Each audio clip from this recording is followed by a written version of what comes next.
Welcome, this is Alex, and I have 17 important things you should really put to use with the combat mechanics and upgrade systems in Tales of Arise. Beware, there are no heart-wrenching story spoilers in this, but there are some mid-game arts and gameplay abilities I will need to demonstrate to make this an actually useful tips video. I have some nifty stuff in this that will extend your combos, amplify your arts, boost the boost attacks, increase your healing, and most importantly, improve the game's overall fun factor. So let's get into it. Number 1, there is a shortcut for switching out the main playable character in combat by pressing the targeting button on the left bumper followed by the D-pad direction of the character you want to swap to. Number 2, taking that a step further, using that same party member switching mechanic during a character's boost attack animation allows you to switch over to them right after their boost attack concludes. Since boost attacks call that character over to the enemy you're targeting, that makes it so you can easily string combos across multiple playable characters even while in the air. This will help you look impressive in that epic combat montage you're considering, or assist with those high combo count achievements and trophies.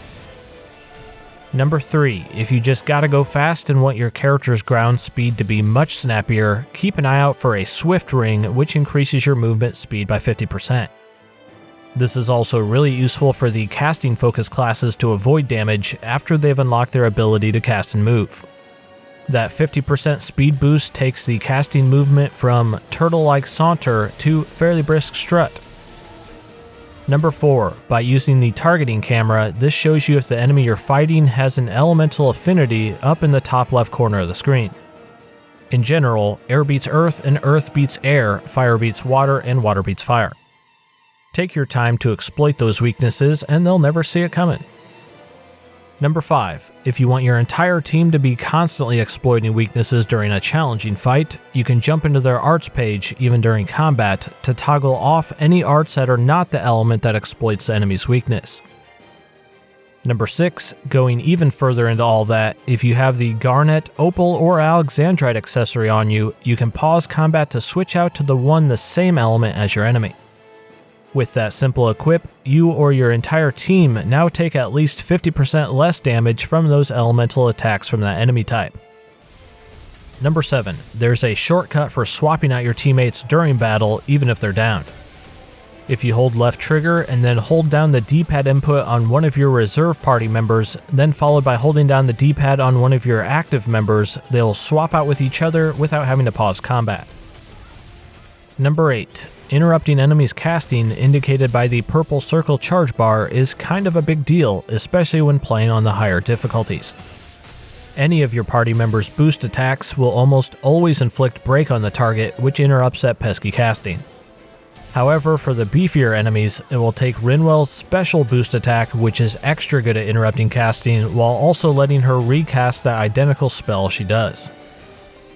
Number 9, keep an eye out for if your equipped weapon enhances arts of a certain element. For example, equipping this statistically worse sword but with the enhanced air art skill allows my Severing Wind art to deal considerably more damage exploiting this enemy's weakness. Number 10, all of your arts have a proficiency which improves their effectiveness, symbolized by stars by the number of times you've used them. All of these arts fall into 3 types for each character, which dictates when you awaken new arts of that type.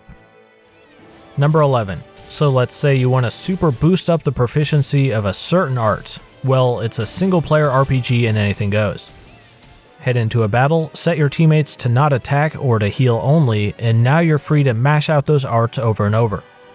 I boosted Shion's healing abilities for a while, for example, by doing this. You can also try to awaken new arts this way, but many are also dependent on your character's overall level, so don't waste too much of your time mindlessly doing these forever. Number 12. Using the boost attack of the character you're playing as can be used to negate oncoming damage, because why dodge when you can attack? The boost attack animations have a pretty big window of invulnerability, so use that to power straight through your victim's puny slaps. Number 13. If you're struggling to maintain your CP pool for party healing, try to seek out accessories like the Spirit Bangle. Throwing this on Shion, who consumes the most CP, will lessen the CP cost to cast those support arts and refund some when an enemy is defeated. I also recommend her CP Restoration when full skills, which refunds some CP after each battle when you have a meal buff, which you will likely always have. If you just want to flat out increase your total CP pool, seek out to take down those optional giant enemies on the field, which raise your CP cap once defeated. Number 14. Some of the larger enemies will have weak spots which you can attack for massive damage. If you use the targeting button, you can actually swap over to aiming for just the weak point, which should help you line up those attacks on it. Number 15.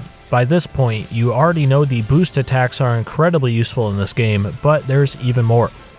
Activating boost attacks, even ones from your other party members, gives your character some AG points back. AG points are the blue diamonds above your health bar which are consumed when activating arts, the immense power of pressing some D-pad buttons.